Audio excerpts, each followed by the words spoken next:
श्री शिवाय नमस्तुभ्यम। हम सबको पता है कि 22 नवंबर को शनि जयंती का बहुत ही पावन सा दिन है। कभी भी शनिवार के दिन ही शनि जयंती पड़ती है, इस चीज़ का विशेष ध्यान दीजिएगा ना।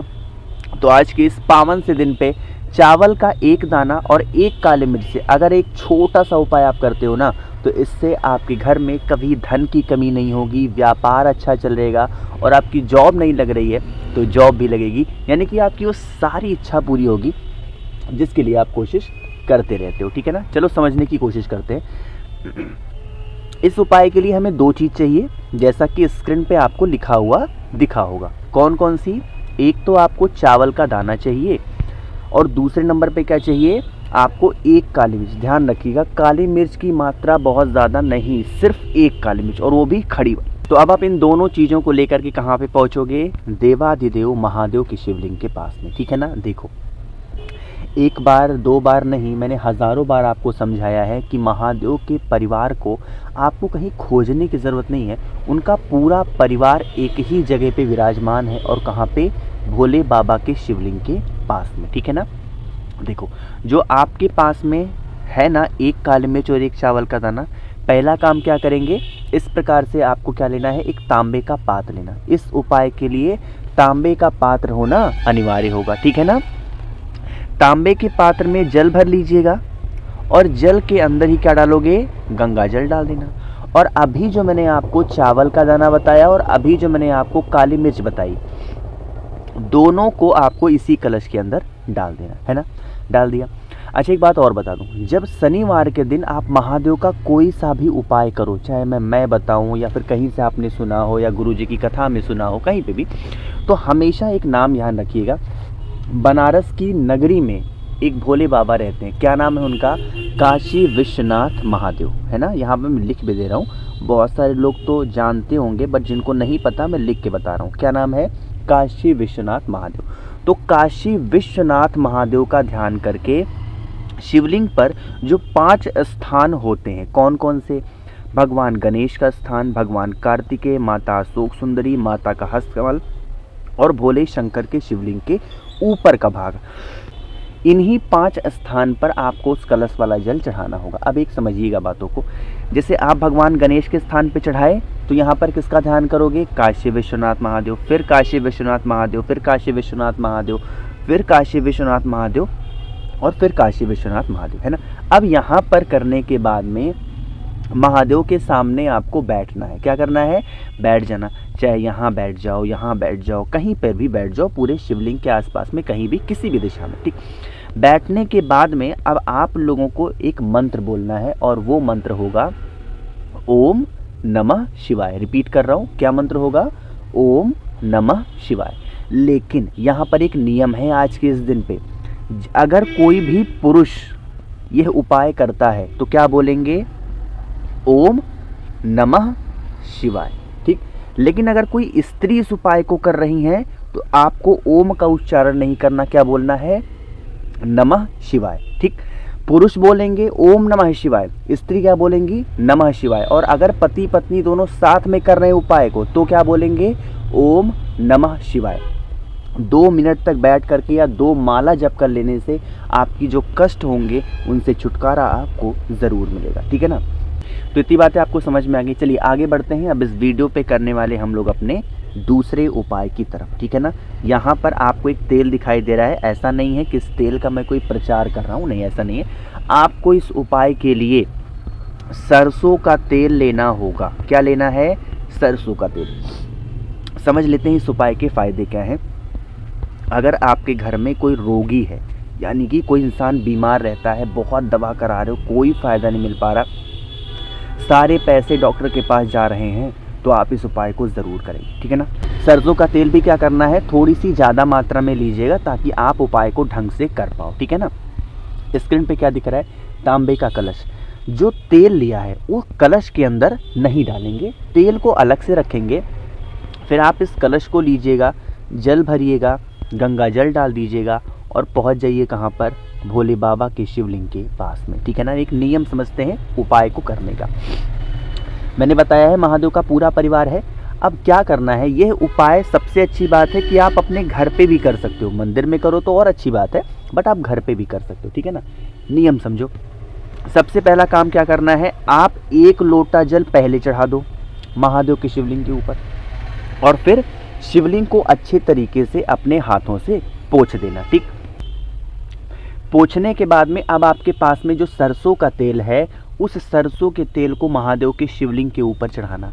यहाँ पर जब चढ़ाओगे किसका ध्यान करना है, काशी विश्वनाथ महादेव। रिपीट कर रहा हूँ, क्या बोलोगे, काशी विश्वनाथ महादेव के नाम।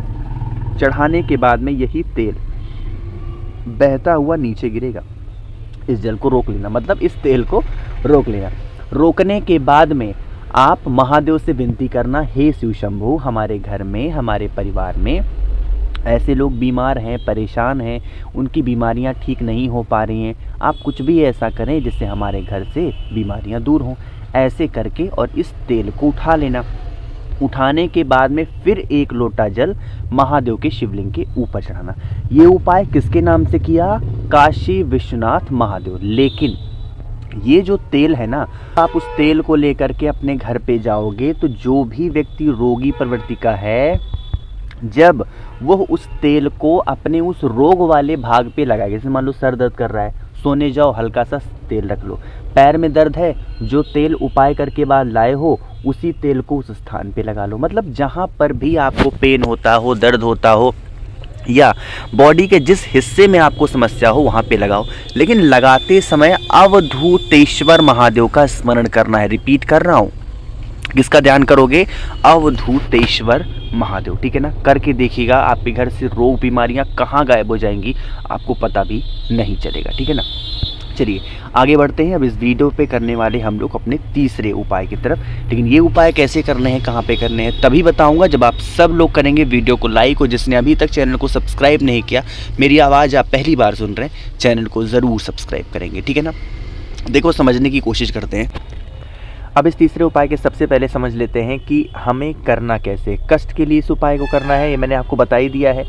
अब इस उपाय के लिए हमें 1 बेलपत्र की आवश्यकता पड़ेगी, ठीक है ना। मेरी बातों को ध्यान से सुनिएगा। हम इस उपाय को शनिवार को कर रहे हैं, तो नाम भी हमें कौन सा लेना होगा, काशी विश्वनाथ महादेव के नाम से ही इस उपाय को करना है, क्योंकि वही हमारे जीवन के जो कष्ट हैं वो दूर कर सकते हैं, ठीक है ना।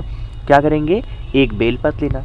बेलपत्र को लेकर के देवादिदेव महादेव के शिवलिंग के पास जाकर के खड़े होना, ठीक। यहाँ पर पहुँच करके आप अपना चेहरा रखोगे, फेस रखोगे उत्तर दिशा यानी नॉर्थ डायरेक्शन, ठीक। आपको पता है कि अगर कष्ट ज़्यादा हो जाते हैं तो हमें माता अशोक सुंदरी का स्मरण करना होता है, बताया है मैंने। तो आप लोगों को यहीं पे जलाधारी पर ही क्या करना है, बेलपत्र को समर्पित करना। जैसे मैंने कर दिया, एज सच आपको भी समर्पित कर देना। बेलपत्र को जब समर्पित करोगे, अभी भी मैंने बताया हमें कौन सा नाम लेना है, काशी विश्वनाथ महादेव का ध्यान करके, स्मरण करके, और आपको ऐसे रखना है, ठीक है ना। पहला काम। दूसरा काम, अब आप लोगों को 1 लोटा जल भी महादेव के शिवलिंग के ऊपर समर्पित कर देना है। जल चढ़ाने के बाद में, बेलपत्र समर्पित करने के बाद में इस बेलपत्र को उठाना, ठीक है ना। अगर इस उपाय को आप सुबह के टाइम कर रहे हो, ठीक है ना, तो बेलपत्र को सुबह उठा करके लाओ।